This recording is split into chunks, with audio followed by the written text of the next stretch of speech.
반갑도다라는 말씀의 제목으로 여러분들에게 말씀을 전하려 합니다. 여러분, 요한복음 14장 6절에 예수님께서 말씀하시기를 내가 곧 길이요 진리요 생명이니 나로 말미암지 않고서는 아버지께로 올 자가 없느니라 라고 했어요. 그럴진데 오늘 또 우리가 예수 그리스도를 나의 영원한 길이요 진리요 생명으로 고백함을 통하여서 이미 우리는 영원한 천국을 누리면서 살아가고 있는 백성들이 이미 되었는 줄로 믿습니다. 그렇다면 우리가 이러한 하나님의 놀라운 은혜, 또 이 축복, 이 사랑을 잊기까지 우리에게 과연 어떠한 여정들 혹은 어떠한 과정들이 있었는가 라고 하는 사실을 우리가 뒤돌아볼 때 분명한 것은 누군가 먼저 우리에게 이 복음을 전해준 자가 있었다라는 거예요. 먼저 알고 먼저 믿고 먼저 구원의 이 놀라운 축복을 믿은 자들이 우리에게 그 아름다운 구원의 소식을 전해 주었기 때문에 우리가 그 소식을 듣고서 우리 또한 예수 그리스도를 믿어 구원에 이르는 백성이 될 수 있었다라는 거예요. 여러분, 제 자신만 해도 그렇습니다. 저도 20대 중반까지만 해도 소위 예수의 옛자도 모르는 사람이었어요. 물론 군대에 있을 때 한 두어 번 군인 교회에 가본 적이 있었습니다만은 교회만 간 것이 아니었어요. 초파일이 되면은 절에도 이 동료들 따라 간 적이 있었습니다. 그러고 나면 군대 생활에 한 두 번 교회 간 것은 그건 신앙생활이 아니라고 볼 수가 있는 거죠. 또 저의 어려서부터 신앙이라고 하는 것은 부모님의 그 신앙의 유산을 물려받아서 열심히 제사를 지내는 유교 문화의 삶을 살아왔던 것을 볼 수가 있습니다. 이것이 바로 저의 삶의 뿌리였는데 지난해 그런 삶을 뒤돌아볼 때 예수님을 믿어 구원이 이르게 되었고 이제나 우리 하나님께서 목사라고 하는 이 직분을 주셔서 여러분들에게 말씀을 전하는 이 위치에 서게 되었습니다. 이런 사실들을 보았을 때 한마디로 저는 모든 것이 하나님의 은혜요 또 하나님의 사랑입니다 라고 고백할 수밖에 없는 것이 사실이에요. 그럼에도 불구하고 지난날의 이 모든 여정들, 이 모든 과정들을 뒤돌아본다면은 내가 오늘 이곳에 있기까지, 내가 오늘 이 자리에 서기까지 분명 그 하나님의 은혜를 대행해 준 자들이 분명 있었다라는 거예요. 우리 가족에서 보면은 제일 먼저 믿어서 신앙을 가졌던 우리 큰형님과 또 형수님, 지난번에도 말씀했듯이 큰아들이 되어서 제사도 지내지 않는다고 우리 어머니 아버지로부터 얼마나 많은 핍박을 당했는지 모릅니다. 근데 지금 생각해 보면은 저는 또한 얼마나 감사한지 모르겠어요. 또 제 신앙에서 잊을 수 없는 한 사람이 또 우리 어머니죠. 어머니는 또 저와 함께 같이 신앙생활을 했었는데 제가 20대 중반에 큰 질병을 만나서 생사를 넘나들 때 밤을 새우면서 우리 하나님 앞에 하나님 내 자식 살려주세요, 내 아들 살려주세요 라고 목이 새면서 기도하셨던 그 눈물의 기도, 그 사랑하는 어머니의 눈물의 기도를 저는 평생 또한 잊을 수가 없습니다. 또 한 사람 제가 결코 잊을 수도 없고 잊어서는 안 되는 한 권사님이 계시는데요. 제가 너무나 건강을 잊어버려서 모든 것을 다 포기하고 고향에 내려갔을 때 매일 밤 저를 찾아와 주셔서 저의 손을 붙잡고 도코야, 우리 함께 예수님 믿자. 너도 하나님 믿으면은 하나님 반드시 너 살려주실 거야. 우리 같이 교회 가고 우리 같이 예수님 믿자. 반드시 하나님께서 너를 귀하게 쓰시려는 놀라운 계획이 있을 거야 라고 하면서 하루 종일 밭에서 열심히 일하시고 그 피곤한 그러한 육체임에도 불구하고 매일 밤 저에게 찾아와 주셔서 저를 붙들고 늘 기도해 주셨던 그 권사님의 기도를 저는 결코 또한 잊을 수가 없습니다. 여러분, 이러한 것이 과연 저뿐만이겠습니까? 아마 이곳에 있는 여러분 모두도 마찬가지일 거예요. 우리 학생들도 지금은 귀찮게 왜 오늘 또 엄마 아빠는 나를 교회 가게 하시지라고 하는지는 모르겠지만은 언젠가 정말로 이 복음의 진수, 참된 그 예수님의 놀라운 사랑을 깨달았을 때 사랑 우리 어린 친구들 분명히 어머니 아버지의 그 사랑, 그 은혜, 또 나를 인도하여 주셨던 그 손길들을 반드시 기억하고 또 감사할 수 있는 반드시 그런 날이 저는 있으리라고 믿습니다. 이처럼 오늘 우리가 예수님의 그 사랑 안에 살 수 있는 것은 이처럼 누군가 우리에게 복음의 소식을 전해 주었기 때문에 그로 말미암아서 이처럼 우리가 주님의 놀라운 일을 누리면서 살 수 있게 되었다라는 거예요. 우리가 지난번에 로마서 1장의 19절 이하에서 바울이 말씀했듯이 하나님은 분명히 우리 모든 각 사람에게도 하나님을 알만한 것들을 심어두었고 또 하나님이 창조하신 우주 만물 속에도 역시 하나님을 알만한 것들을 심어두었다라고 했어요. 그래서 우리가 마지막 심판 때 나는 하나님을 몰라서 그랬는데요, 나는 하나님을 몰라서 못 믿었는데요 라고 결코 핑계할 수 없느니라 라고 했어요. 그러나 안타까운 것은 이처럼 우리 속에 하나님을 알만한 것들을 심어두었고 천지 만물 속에도 하나님을 알 수 있는 모든 것들을 심어두었지만은 우리 인간은 타락하고 말았어요. 완전히 전적으로 타락하고 말았어요. 그래서 이 땅에 있는 모든 사람 스스로는 결코 하나님을 알 수도 없고 하나님을 찾을 수도 없게 되었다는 것입니다. 그래서 우리가 하나님의 이 구원의 놀라운 소식을 듣기까지는 반드시 먼저 믿고 먼저 구원에 이른 누군가가 이 소식을 전해 주어야만이 그 소식을 통하여서 우리 또한 예수님을 믿을 수 있게 된다라는 것입니다. 그래서 이 땅에 우리 모든 하나님의 사람들의 사명이 있다면은 예수 그리스도의 복음을 전하는 것, 이것이야말로 우리 모든 그리스도인들의 동일한 사명인 줄로 믿습니다.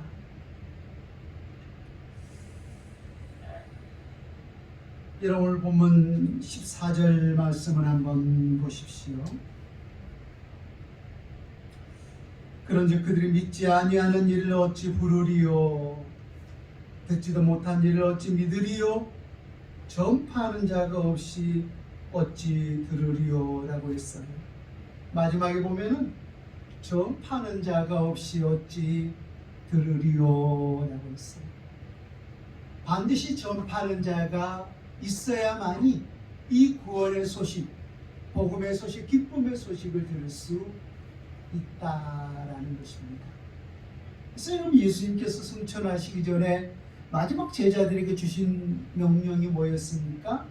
사도행전 1장 8절에 오직 성령이 너희에게 임하시면 너희가 권능을 받고 예루살렘과 온 유대와 사마리아와 땅끝까지 이르러서 내 증인이 되라 라고 했어요.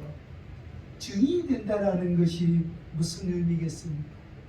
예수 그리스도의 십자가와 부활의 이 놀라운 소식을, 복음을 전파하는 이 복음의 전달자, 복음의 전파자가 되라는 것이 바로 나의 증이되라라고 하는 말씀이었던 것입니다. 여러분, 사도 바울은 이 복음 전파에 있어서 우리가 감당해야 할 사명을 무엇에 비유했느냐면은 복음의 빚진 자에 비유했어요. 로마서 1장 14절 말씀, 헬라인이나 야만인이나 지혜 있는 자나 어리석은 자에게 다 내가 빚진 자라. 그러므로 형제들아, 우리가 빚진 자로 돼 육신에게 져서 육신대로 살 것이 아니니라 라고 했어요. 여러분, 바울이 예수님을 어떻게 만났습니까? 정말로 극적으로 만나지 않았습니까? 그는 나름대로 지난번에도 말씀드렸듯이 하나님의 복음을 전한다라고 했지만은 오히려 하나님의 복음을 핍박하고 살인하는 그런 위치에 있었던 거예요. 그러했던 자를 부른 게 누구였습니까? 예수님이었던 거죠. 사울아 사울아 주여 누시니까 난 내가 핍박하는 예수니라 라고 하면서 핍박의 현장 속에서 우리 주님께서 친히 그를 잡아주셨던 것이죠. 그래서 사도 바울이 하나님 앞에 고백하는 것이 뭐였냐면은 나는 복음의 빚진 자다. 헬라인이건 야만인이건 유대인이건 이 땅의 모든 사람들에게 그리스도 예수를 믿지 않는 그 누가 있다면 그 누구에게든지 나는 복음의 빚진 자다라고 했어요. 그래서 우리가 사도행전을 보면 그는 이 땅에 그 복음의 진빚을 갚기 위해서 예수 그리스도의 복음이 전해지지 않는 곳곳을 다니면서 주 예수 그리스도의 복음을 땅끝까지 전했는 줄로 믿습니다. 여러분, 그렇다면 우리는 어떨까요? 우리는 복음의 빚진 자가 아닐까요? 아니면 우리 동일하게 사도 바울처럼 우리도 복음의 빚진 자일까요? 그렇습니다. 바울뿐만 아니라 예수 그리스도를 믿어 구원에 이른 하나님의 사람이라면 동일하게 우리 모두는 복음의 빚진 자인 줄로 믿습니다. 여러분, 빚이라고 하는 그것 자체는 결코 우리에게 좋은 이미지가 아니죠. 내가 간절히 필요한데 그것이 없을 때 누군가 하소연하면서 아쉬운 소리를 하면서 우리가 빚을 빌리지 않습니까? 그래서 빚진 자는 그 채권자에게 뭔가 약함이 있어요. 그렇죠? 근데 우리가 진 이 복음의 빚은 세상의 빚과의 차이점이 있어요. 내가 누군가로부터 1,000만 원을 빌렸다면은 그 1,000만 원의 빚을 갚으면은 채권자, 채무자 사이의 모든 관계는 다 끝나요. 그래서 나는 그 앞에 진 빚을 갚았기 때문에 갚기 전에는 왠지 좀 작아지고 좀 약자의 위치에 있었지만은 빚을 갚으면은 갚았기 때문에 대리만한 게예요. 또한 더 이상의 의무도 존재하지 않아요. 갚아버렸기 때문에. 근데 우리가 진 이 복음의 빚은 평생 갚아도 갚을 수 없는 빚이라는 거예요. 여러분, 예수 그리스도가 우리에게 생명을 내어주고 그 영원한 생명을 우리에게 주셨는데 그 빚을 우리가 어떻게 갚을 수 있는 거예요? 내게 있는 모든 재산을 다 팔아서 가난한 자들에게 나누어주고 복음을 위해서 사용했다 한들 그것을 통하여서 우리가 예수 그리스도로부터 진 이 복음의 빚을 갚을 수가 있겠습니까? 아니면 우리 하나님께서 내게 주신 이 모든 건강, 내 삶의 모든 것들을 다 뿌리치고 오직 이 복음의 전선에 나아가서 예수가 그리스도라고 우리가 24시간을 외친다 한들 그것을 통하여서 우리가 복음의 진빚을 다 갚을 수 있겠는가 하는 거예요. 그래서 우리가 진 이 복음의 빚이라고 하는 것은 평생 갚아도 다 갚을 수 없는 빚이라는 거예요. 그래서 예수님께서는 마태복음의 1만 달란트 비유를 통하여서 너희들은 평생 갚아도 갚을 수 없는 그 빚진 자의 심정으로 살라 라고 우리에게 말씀을 하셨던 것입니다. 우리 옛사람을 보면서 이렇게 한번 말씀해 보세요. 너나 나나 빚쟁이입니다. 그렇습니다. 우리는 복음의 빚쟁이인 줄로 믿습니다. 그래서 바울이 이렇게 말했죠. 피차 사랑의 빚 외에는 아무에게도 아무 빚도 지지 말라. 우리 모두는 영원토록 주님 앞에 서는 그날까지 사랑의 빚진 자인 줄로 믿습니다. 그래서 그 빚진 자의 심정으로 하나님을 사랑하고 내 이웃을 사랑하면서 살아갈 수 있는 저와 여러분이 될 수 있기를 주 예수님의 이름으로 축원을 드립니다. 오늘 두 번째, 여러분, 복음을 전함에 있어서 무엇을 전할 것인가? 그렇죠? 하나님께서는 반드시 이 복음의 전달자들을 삼아서 복음을 전하게 했는데, 그러므로 우리 또한 복음의 빚진 자로서 복음의 전달자의 사명을 감당해야 할 터인데, 우리는 무엇을 전할 것인가? 무엇을 전할 것인가? 라고 하는 것은 굉장히 중요한 문제라는 것입니다.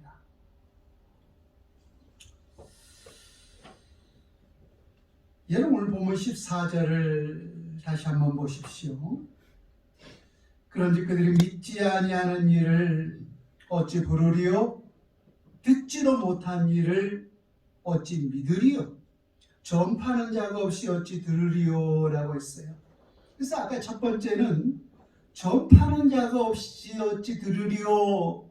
라고 했기 때문에 우리는 반드시 복음의 전파자의 사명을 감당해야 된다라고 했는데, 두 번째는 듣지도 못한 일을 어찌 믿으리요? 라고 했어요. 한마디로 들어야 믿을 수 있다는 거예요. 여러분, 믿음은 어디에서 난다고 했어요? 믿음은 들음에서 난다고 했어요. 믿음은 들음에서 난다라고 했기 때문에 반드시 들어야만이 우리에게 믿음이 생길 수 있다는 거예요. 이 중요한 것은 듣는 것도 중요하지만은 더 중요한 것은 무엇을 듣는가라고 하는 것이 실상은 더 중요한 거예요. 만약에 우리가 복음을 듣는다라고 했는데 다른 복음을 들었다라고 생각해 보세요. 그럼 아니 듣는 것보다 못하잖아요. 이단에 빠져보십시오. 그건 아니 듣는 것보다 못한 거예요. 그래서 우리가 듣는 것이 중요한, 믿음은 들음으로 난다라고 했는데 중요한 것은 그 다음이에요. 들음은 무엇을 통해서 말미암는다고 했습니까? 그리스도의 말씀으로 말미암는다라고 했어요. 그래서 믿음은 들음에서 나지만 들음은 반드시 그 하나님의 말씀을 들어야만이 우리에게 올바른 믿음이 생길 수 있다라는 것입니다. 여러분, 예수님 당시의 바리새인과 서기관들을 한번 보십시오. 우리 예수님께서 바리새인과 서기관들에게 마태복음에 보면 화를 7번이나 선포했던 사실을 볼 수가 있죠. 그 가운데 두 구절만 여러분들에게 읽어드릴게요. 들어보세요. 마태복음 23장 13절인데요. 화 있을진저 외식하는 서기관과 바리새인들이여, 너희는 천국 문을 사람들 앞에서 닫고 너희도 들어가지 않고 들어가는 자도 들어가지 못하게 하는도다. 15절. 화 있을진저 외식하는 서기관과 바리새인들이여, 너희는 교인한 사람을 얻기 위하여 바다와 육지를 두루 다니다가 생기면 너희보다 배나 더 지옥자식이 되게 하는도다. 여러분, 바리새인과 서기관들은 종교 지도자 아닙니까? 그래서 종교 지도자라 할지라도 전도해야 할 사명이 있는 거잖아요. 그래서 오늘 이 바리새인과 서기관들이 전도했습니까? 전도하지 않았습니까? 전도했잖아요. 바다와 육지로 두루 다니다가 교인 한 사람을 만나면이라고 했어요. 그래서 이들은 바다를 다니기도 하고 그 어부들을 전도하기 위해서 육지를 다니기도 하면서 교인 한 사람을 만난 거예요. 교인 한 사람을 전도한 거예요. 오늘 우리가 전도한 이유와 목적이 어디 있는 거예요? 천국 백성 만들기 위한 것이잖아요. 전도한 이유는. 그런데 오늘 이 바리새인과 서기관들은 바다와 육지를 두루 다니다가 교인 한 사람을 만났는데 그 교인을 천국 백성 되게 했으니까 지옥 백성 되게 했다는 거예요. 자기보다 배나 더 지옥 백성 되게 만들었다라는 거예요. 또 지도자들은 이 천국문을 인도하는 문지기들 아닙니까? 그래서 어느 것이 참된 문인지, 양들이 들어갈 수 있는 참된 문이 어느 것인지, 예수님이 내가 본 문이요라고 했잖아요. 그래서 예수가 참된 예수가 누구인지를 말씀을 통해서 깨닫게 해준 그 사명이 있어요. 그래서 종교 지도자들을 일컬어서 주의 종을 일컬어서 문지기라고 했어요. 그래서 이 천국문을 닫고 열 수 있는 그 문지기 역할을 하나님이 누구에게 맡겨주신 거예요? 문지기들에게 맡기셨잖아요. 근데 오늘 이 바리새인과 서기관 이 문지기들이 지금 뭘 하고 있는 거예요? 자기들에게는 천국문을 막고 있는 거예요. 천국문을 막고 천국문을 딱 막고서 자기도 못 들어가게 하고 들어가려 하는 사람들도 못 들어가겠다라는 거예요.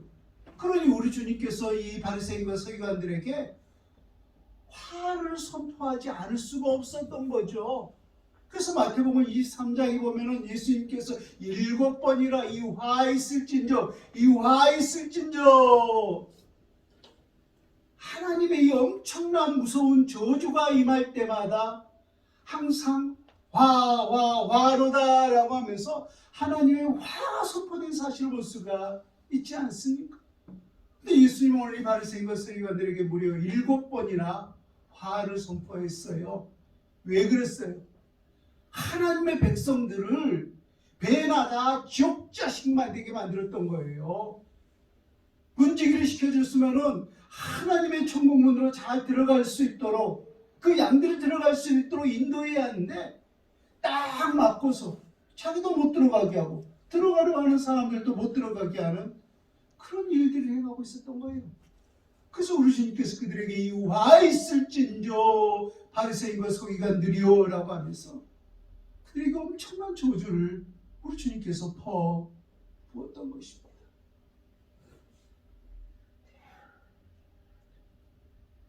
그런데 보세요. 믿음은 뭐로 말미암았어요? 들음으로 그러잖아요. 그럼 바리새인과 서기관들을 통하여서 들었잖아요. 백성들이 들었어요. 하나님의 말씀을 나름대로 들었는데 왜 배가 다 지옥 자식 되게 만들고 왜 그들은 천국문에 들어가지 못했어요? 들었는데도 올바른 하나님의 말씀을 듣지 못했기 때문이었던 거예요. 그들은 나름대로 하나님의 말씀을 전한다고 했지만은 그들이 만들어 놓은 율법 또 다른 전통을 가르치고 있었던 거예요. 그래서 율법을 행함으로는 우리 인간이 만들어 놓은 이 종교적인 전통으로는 천국에 들어갈 수가 없는 거예요. 그래서 지난 우리가 로마서 10장이었던가요? 바울이 유대인들을 위해서 기도한 게 뭐였습니까? 하나님 저들도 구원받게 하여 주옵소서 라고 했잖아요. 그들이 열심히 없었습니까? 아니잖아요. 그들은 어떤 누구보다 가장 많은 열심이 있었습니다. 그런데도 불구하고 중요한 것은 올바른 지식을 따르지 않는 잘못된 열심이었던 거예요. 아무리 우리가 열심히 간들 그 방향이 잘못되었으면 가면 간 만큼 그 목표지점에서 멀어질 수밖에 없는 것 아니겠습니까? 잘못된 종교 지도자들이 그 길을 잘못 인도했었던 거예요. 잘못 인도했었던 거.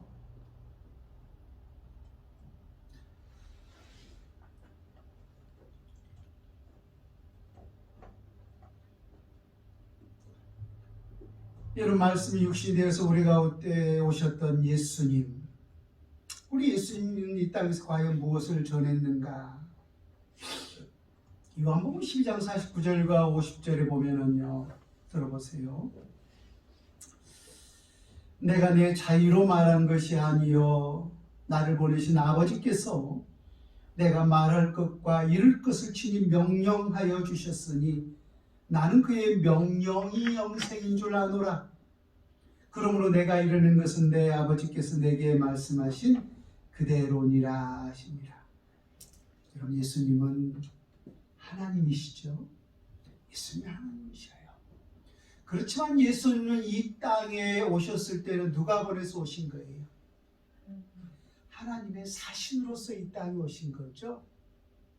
그래서 사신은 누가 전해준 말을 해야 돼요? 그렇죠. 하나님. 왕이 전해준 말을 전해준 게 사신이잖아요. 그래서 예수님은 어떤 것도 내 자의로 말하지 않았어요. 자기 뜻대로 자기 의지대로 말하는 것이 아니라 어떤 것도 내 아버지께서 말할 것과 이룰 것을 주셨으니 내가 말한 모든 것들은 내 아버지께서 주신 그대로니라 라고 하면서 예수님은 하나님이 이 땅에 가서 네가 말할 것, 네가 이룰 것, 그 모든 것을 그대로 이뤘다라는 거예요. 여러분, 예수님조차도 하나님이신데 어떤 것도 자유로 말하는 것이 아니라 내 하나님 아버지께서 말할 것과 이룰 것을 주신 그대로 전했다면 우리 하나님의 사람들을 그대로 전하는 것이 마땅하고도 당연한 이치가 아니겠는가 하는 것입니다. 여러분, 구약에 보면은 많은 선지자들이 나오고 있어요. 근데 여러분, 구약에 보면은 이 많은 선지자들이 나오고 있지만은 이 참 선지자와 거짓 선지자들이 구분하고 있어요. 여러분, 성경을 읽을 때 그러한 부분들을 반드시 구분하고 읽어야 됩니다. 그냥 선지자들이 말했던 그 말을 다 그대로 이게 진리네 라고 그렇게 읽으면은 여러분들도 이렇게 잘못 오류에 빠질 수가 있어요. 그래서 참 선지자가 누군지 거짓 선지자가 누군지 그런 부분들을 구분하고 여러분들을 들을 수 있어야 돼요. 예를 들어서 한 사람만 봅시다. 예레미야서에 보면은 참 선지자는 예레미야였고 거짓 선지자의 대표적인 사람은 하나냐였죠. 발음하기도 힘드네. 하나냐. 근데 우리 하나님께서 선지자에게 주신 말씀이 뭐였어요? 참 선지자에게. 분명히 너희들은 하나님 앞에 죄를 짓고 우상을 섬겨서 죄를 지었기 때문에 바벨론 포로로 끌려가서 70년의 그 기간이 다 차야만이 다시 되돌아올 수 있다 라고 하는 것이 하나님께서 예레미야에게 주신 말씀이었어요. 그래서 예레미야는 그 말씀을 백성들에게 그대로 전했던 거예요. 하나님은 어때요? 하나님을 비롯한 잘못된 거짓 선지자들은 아니, 하나님이 우리를 사랑하시는데 하나님이 내 백성을 사랑하시는데 어떻게 저 이방 나라에 우리를 포로로 끌려가게 할 수가 있겠느냐? 절대 그런 일이 없을 것이다. 그러면서 또 하나님은 설령 우리를 끌려간다 할지라도 하나님은 2년 만에 우리를 반드시 이 땅으로 돌아오게 할 것이다 라고 했죠. 근데 여러분, 실상 우리가 그러한 위치에 처해 있다면은 누구 소리가 더 듣기 좋아요? 거짓 선지자의 소리가 훨씬 더 달콤하지 않습니까? 아니, 하나님이 내 새끼를 사랑하는데 어떻게 나를 때리고 어떻게 나의 벌을 줄 수가 있느냐? 설령 그러한 잘못이 있다 할지라도 하나님은 너를 사랑하기 때문에 용서해 주실 것이다. 얼마나 듣기 좋습니까? 그래서 사도 바울도 늘 고민했던 게 그거잖아요. 내가 하나님을 기쁘시게 할까? 사람을 기쁘시게 할까라고 말입니다. 실은 저도 그럴 때가 있어요. 분명히 여러분의 몇 사람 안 되기 때문에 여러분들의 형편들을 대략은 알고 있잖아요. 그래서 내가 이런 말을 하면은 혹시 우리 성도님에게, 이런 성도님에게 이게 가시가 되지 않을까? 이 말을 하면 안 될 텐데. 그러다가도 그냥 푹 나와버려요. 솔직히 그런 생각이 들 때가 있다라는 것입니다. 그러나 여러분, 참 선지자는 그럴 수가 없었던 거예요. 하나님을 기쁘시게 하는 것이 결국은 성도에게 복이 되는 것 아니겠습니까? 이처럼 참된 선지자와 거짓된 선지자의 구분점이 뭐였냐면은 하나님으로부터 받은 말씀을 그대로 전하는 것이 참 선지자였고, 거짓 선지자는 사람의 귀를 즐겁게 하기 위해서 전하는 말씀이 바로 거짓된 선지자의 구분점이었던 거예요. 구분점이었던 거예요.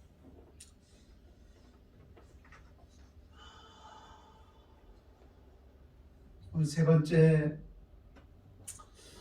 이제는 모든 복음 전도자는 이 보내심을 받은 자라고 하는 사실을 우리 결코 잊어서는 안 된다라는 거예요.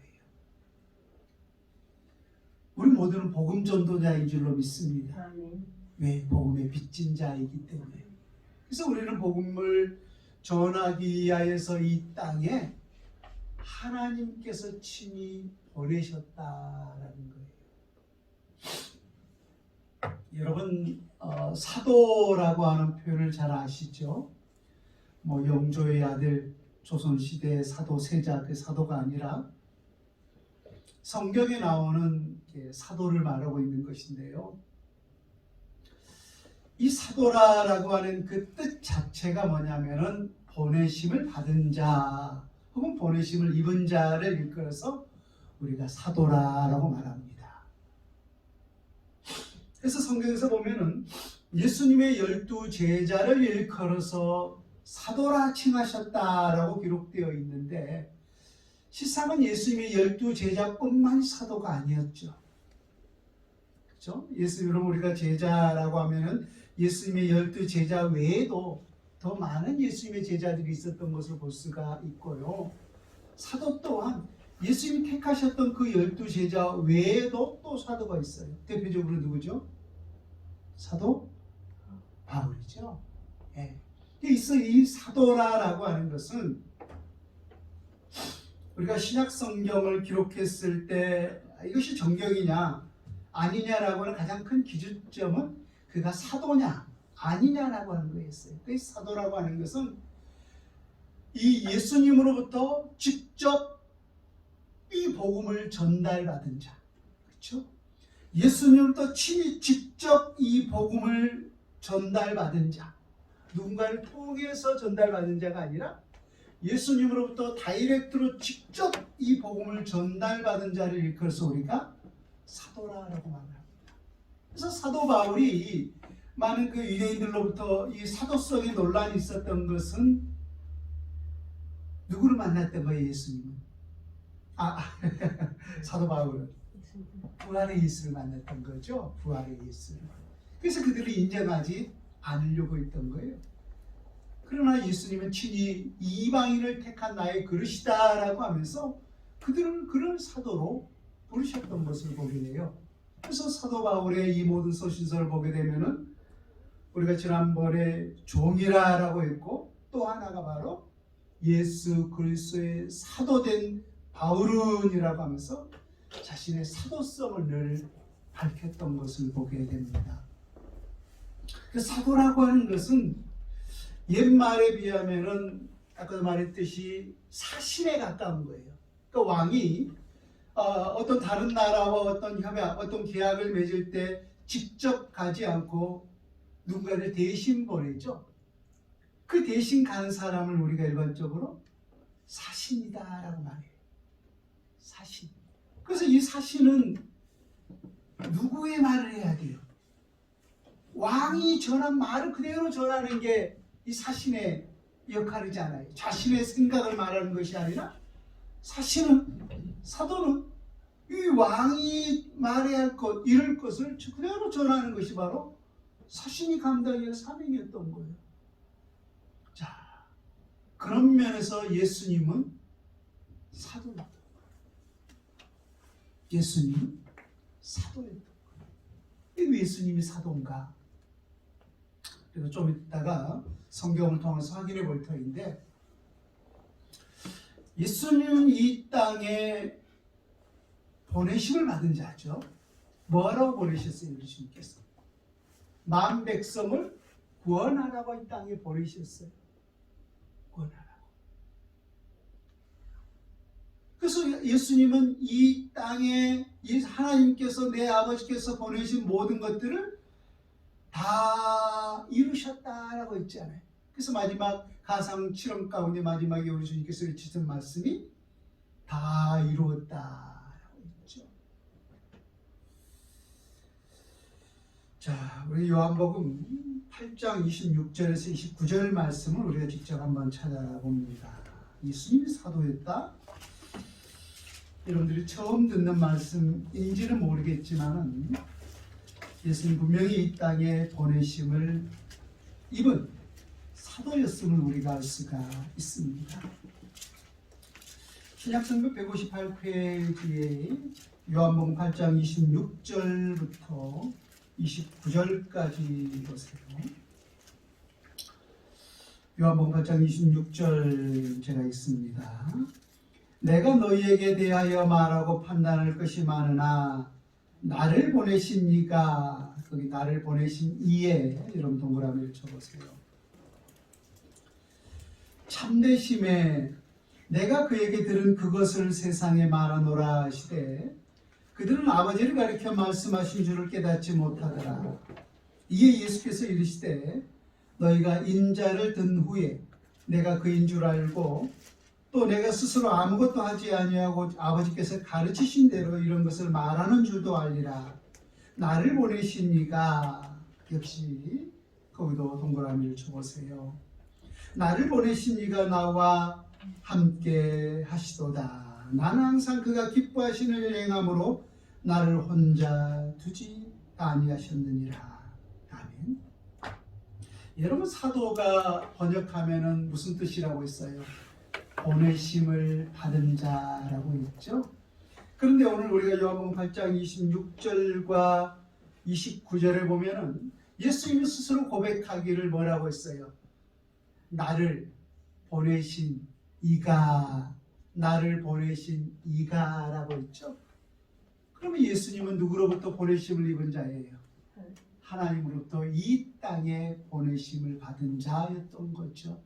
그래서 보내심을 받은 자는 사도였던 거예요. 사도. 그래서 예수님이 이 땅에 보내심을 받고 모든 사명을 다 이루셨죠. 그러나 예수님 승천하신 이후에 또한 이 땅에서 천국 복음은 계속 증거되어져야 할 것 아니겠습니까? 그래서 누구를 또 이 땅에 보내신 거예요? 사도로서 예수님의 제자들을 택하여 사도로서 이 땅에 보내신 거예요. 그래서 이 사도라고 하는 것은 주님의 거룩한 복음을 전하라고 보내심을 입은 자가 바로 사도였던 거예요. 그래서 그들을 일컬어서 사도라고 했던 것입니다.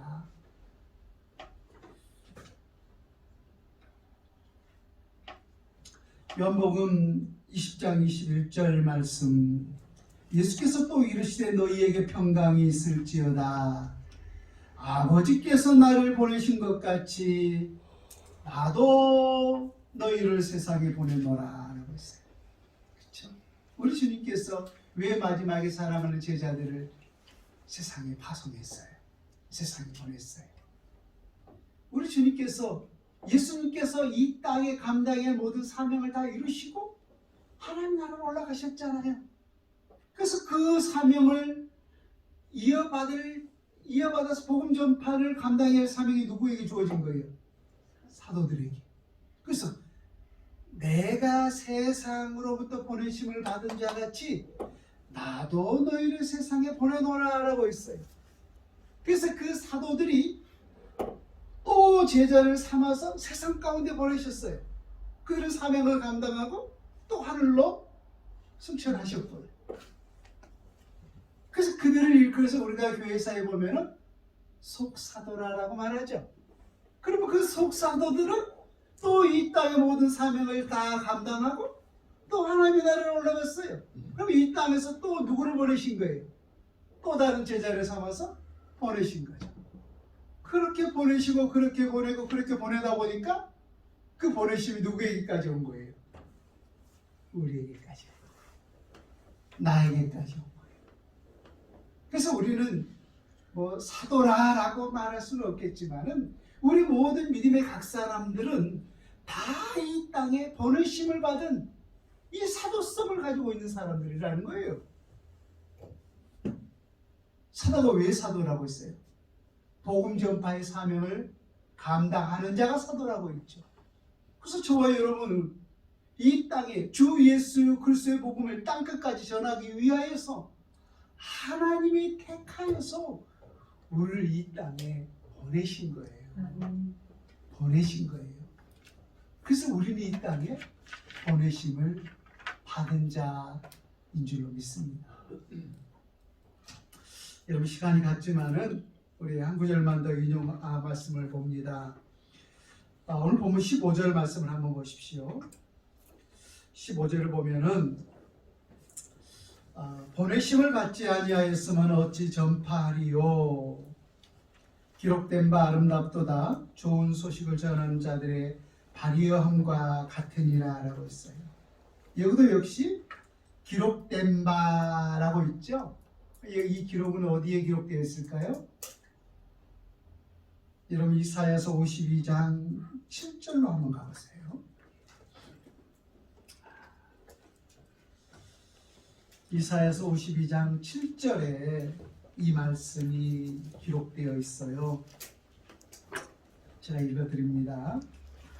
좋은 소식을 전하며 평화를 공포하며 복된 좋은 소식을 가져오며 구원을 공포하며 시온을 향하여 이르기를 내 하나님이 통치하신다 하는 자의 산을 넘는 발이 어찌 그리 아름다운가. 여러분 이런 것을 일컬어서 우리가 구약 성경에서 소위 이중 예언이다라고 하는 말을 하는데요. 무슨 말인가 하면은 사실 이사야 52장 7절에 이 말씀이 의미하는 바, 첫 번째가 의미하는 바가 뭐냐면은 이스라엘 백성의 회복을 예언했던 거예요. 그러니까 이스라엘 백성들이 지금 어디에 포로로 끌려갔어요? 바벨론 포로로 끌려갔죠. 그래서 그곳에 70년 동안 포로 생활을 하는데 그 포로에서 해방이 된다는 거예요. 해방이. 우리가 8.15 광복을 얼마나 기뻐했습니까? 그런 자유와 그런 해방이 우리에게 주어졌을 때 그 소식을 전하는 자가 있다면 그 소식을 전하는 자의 그 발이 얼마나 아름다운가라고 하는 거예요.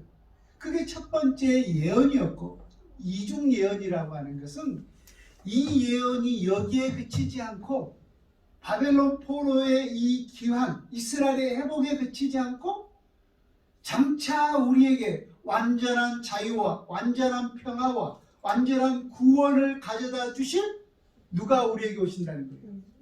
그리스도 예수가 우리에게 오신다는 거예요. 그래서 이 말씀 속에는 이처럼 두 가지의 예언이 포함되어 있다는 거예요. 그래서 이러한 것을 읽어서 우리가 이중 예언이라고 합니다. 여러분 세상이 아름다운 것은 참으로 많습니다. 꽃을 볼 때도 아름답고요. 또 이곳에 앉아있는 여러분들 한 사람 한 사람 얼굴을 볼 때도 저에게는 참 천사들보다 아름답습니다. 근데 여러분 또 아름다운 것이 있어요. 시편에 보면은 다윗이 그런 고백을 하죠. 여호와 우리 주여 주의 이름이 어찌 그리 아름다운지요 라고 했어요. 주의 이름이 어찌 그리 아름다운지요. 또 하나 아름다운 것이 뭐냐면 오늘 본문 15절 말씀을 한번 다시 보십시오. 버르심을 받지 아니하였으므로 어찌 전파리요 기록된 바 아름답도다. 좋은 소식을 전하는 자들의 발이요. 이 좋은 소식을 전한다. 이 좋은 소식은 무슨 소식일까요? 유앙겔리온, 복음이었던 거죠. 복음. 예수는 그리스도시요, 예수가 하나님의 아들입니다. 예수가 우리의 영원한 구원자입니다라고 이 영원한 자유와 이 영원한 해방을 선포하는 이 예수 그리스도의 복음을 전하는 자의 소식이 있다면 그 소식을 전하는 자들의 발이 얼마나 아름답겠는가 하는 것입니다. 여러분, 바로 그 발이 될 수 있기를 주님의 이름으로 축원을 드립니다. 이 세상에서 가장 아름다운 발은 바로 주의 복음을 전하는 자들의 발인 줄로 믿습니다.